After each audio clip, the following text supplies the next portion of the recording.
Hey, it's Michael, and today I'm reviewing the Chefman 6-quart electric multi-cooker. These things are hot. Literally, they're all over the place. People are buying these things up like they are going out of style. I finally wanted to get onto the party here and see what's going on with these. So these replace lots of things. That's why they call them a multi-cooker. They replace your frying pan. They replace your slow cooker. They replace all these things. I think they can even replace your microwave almost. But seriously, these things do a lot of things all in one pot. So you don't have a lot of cleanup, and that's really the whole point. But I love the fact that you can cook rice in this. You don't need a separate rice cooker. You can also put away your slow cooker. This will do a slow cooker type of thing. You can also saute in this. So it really is very versatile. I'm actually going to make a recipe here for you as well real quick, but I'll go over the features of the Chefman first. And first of all, here is the main unit right here. And it's pretty nice. It feels pretty solid. One thing I did notice is the sides do seem to cave in a little bit. The gauge of the metal is not the thickest, so you best hold it by the handles when you move it around, or you might dent the side of it. However, the stainless steel pot that goes inside, very sturdy and very substantial. They give you they give you a little ladle, and then they give you like a rice paddle. They give you a small plastic measuring cup. This is a thing that will sit inside here for things that need to be raised up when you're cooking them. And then, of course, the power cord. Okay, so the lid just goes on like this, and you give it a sort of a turn here, and it locks into place. Now there's the vent up here. It can either be in the venting mode or it can be in the sealing mode.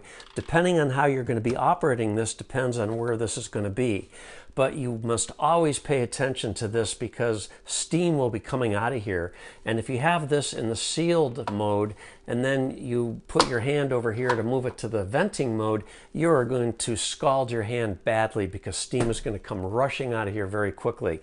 Also, when you are using this, it's probably best not to have it right under your cabinets because there is a lot of steam coming out of this, especially when it's in the venting mode. So I usually place it right on my cooktop here and have my vent going. So in any case, the front panel here is where all the controls are. It's very straightforward. You just have to read the user guide to understand what all these functions are, but it's very legible and it has a good bright display on it.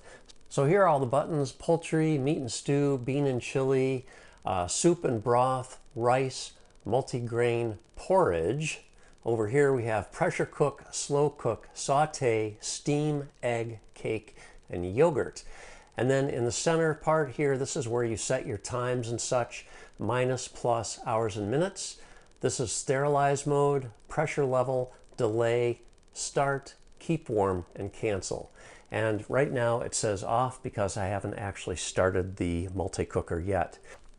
And that, in a nutshell, is the multi-cooker. Now I am going to make a recipe here. It is for chili.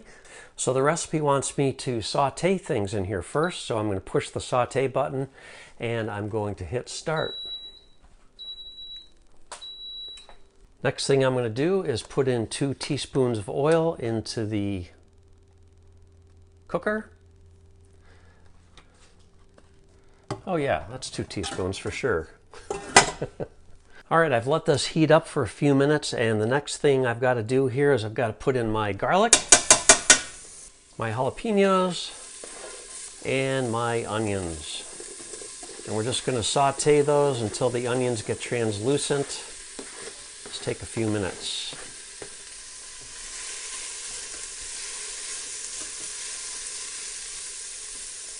All right, it's been just about 5 minutes. Now my onions are nice and translucent, so it's time to put 1 pound of ground beef in there. And then you just want to break that up. And then this is going to cook for about 6 or 7 minutes. All right, we're almost ready here. This has been in here for about 6 minutes. Looks like my meat is browned and crumbly. So we're ready to go to the next step, which is to put in the tomato paste and all my spices. Pepper, I have garlic powder, I have onion powder, got a little bit of salt, and I have my chili powder.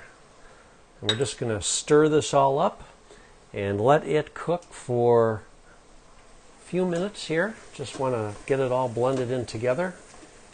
All right, and now I'm going to add my can of diced tomatoes. I've got a cup of beef broth. And then if you like beans or not, you can either put them in or not. So this is 1 can of kidney beans. Just stir these in to incorporate everything evenly. And it is time to go into pressure cooker mode here. So now I'm going to put the lid on.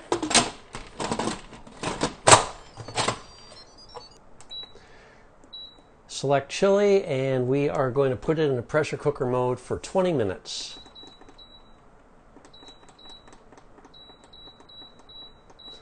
Hit start. I've moved this into the sealing mode, making sure to keep my hand away from the vents at the top, and we are ready to start pressure cooking. When you go into the pressure cooking mode, it does preheat. So right now it says it's preheating, and then I have already set the timer, so it'll resume the timer once it gets past the preheating stage and is up to temperature. All right, the Chefman just went out of preheating mode and is now in the pressure cooking mode.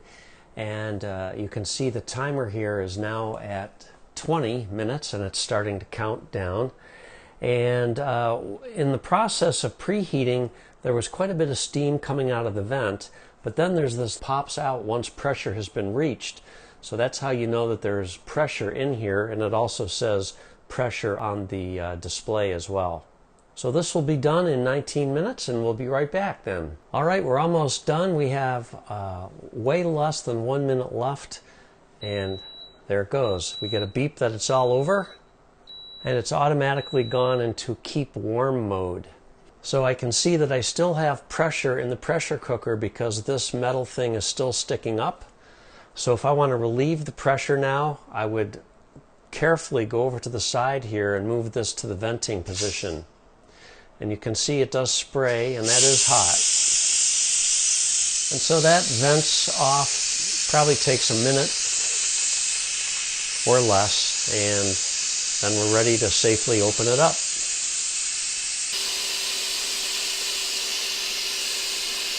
Once this goes completely down, we'll know that we're safe. And there we go. So stand back, open this up, and there is our chili. So there you have it. I have not had this very long, to tell you the truth, but I just wanted you to get the first-hand experience. And if there's anything that I dislike about it, I can't really think of anything right now. If you've never used a pressure cook before, I guess it's just a little scary to hear all the creaking and groaning it does as it's first starting to pressurize. So it kind of freaks you out a little bit, realizing that there truly is a lot of pressure in here. So you do have to be very, very careful using it. But overall, I can see where this is going to be a lot of fun to use. And of course, cleanup, other than the things that I was using to measure my spices and beans and what have you. Other than that, the only thing I have to clean up is the stainless steel container right inside the pressure cooker. So that is it. I hope you found this helpful. Till next time, we'll see you. Have a great day.